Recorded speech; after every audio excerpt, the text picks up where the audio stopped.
হেরে গেলে চলবে না, দুঃখের মাঝেই সুখ খুঁজে নিতে হবে। অনেক স্বপ্ন পূরণ যে এখনও বাকি, নিজের লক্ষ্যে পৌঁছানো বাকি, স্বপ্নগুলো তো পূরণ করতে হবে, তাই না? তার জন্য কঠোর পরিশ্রম আর নিজের লক্ষ্য স্থির থাকতে হবে। অনেকেই এমন আছেন যারা কোনো পজিটিভ এনার্জি স্প্রেড করতে পারে না, অনলি নেগেটিভ এনার্জি স্প্রেড করে, যে তুই পারবি না, তোর দ্বারা হবে না।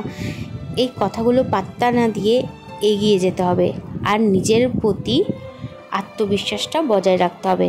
অদম্য জেদ আর নিজের প্রতি আত্মবিশ্বাসী একদিন জেতাবে, নিজের লক্ষ্যে ঠিক পৌঁছে যাবে। এঁঠো শাল পাতাকে বেশি গুরুত্ব দিলে সে যেমন নিজেকে তুলসী পাতা মনে করে, তেমনি কিছু মানুষকে আমরা এতটাই বেশি প্রাধান্য দিয়ে ফেলি নিজেদের জীবনে, তারা নিজেকে খুব বড় কেউ ভাবতে শুরু করে দেয় আর নিজের কোথায় যে থামতে হবে সেই জায়গাটা ভুলে যায়, যে কতটা বলতে হবে, কতটা যেতে হবে, কতটা তুমি তাকে বলতে পারো।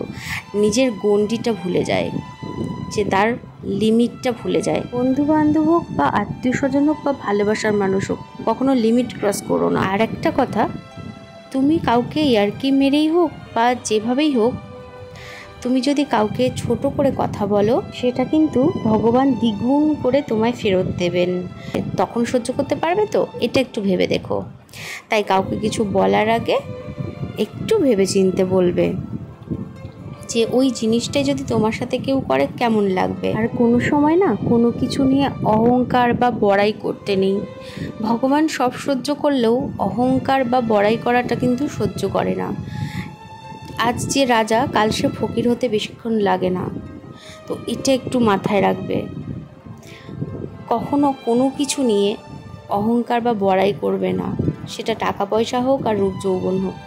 সারা জীবন কিন্তু মানুষের টাকা পয়সাও থাকে না, রূপ যৌবন থাকে না, সবারই বার্ধক্য আসে। আর টাকা পয়সা সবসময় একরকম থাকে না, কখন বেরিয়ে যাবে, তুমি পথের ভিখিরি হয়ে যাবে, কেউ জানে না। ভগবান না করুন এমন হয়তো অসুখ হলো যে তার চিকিৎসা করাতে গিয়ে সর্বস্ব হারিয়ে ফেললে। তো সবসময় মাথায় রাখবে, তুমিও মানুষ, আমিও মানুষ, সবাই মানুষ। তাই মনে রেখো, সম্মান করলে সম্মান পাওয়া যায়। ভগবান সবার মঙ্গল করুন। জয় জগন্নাথ।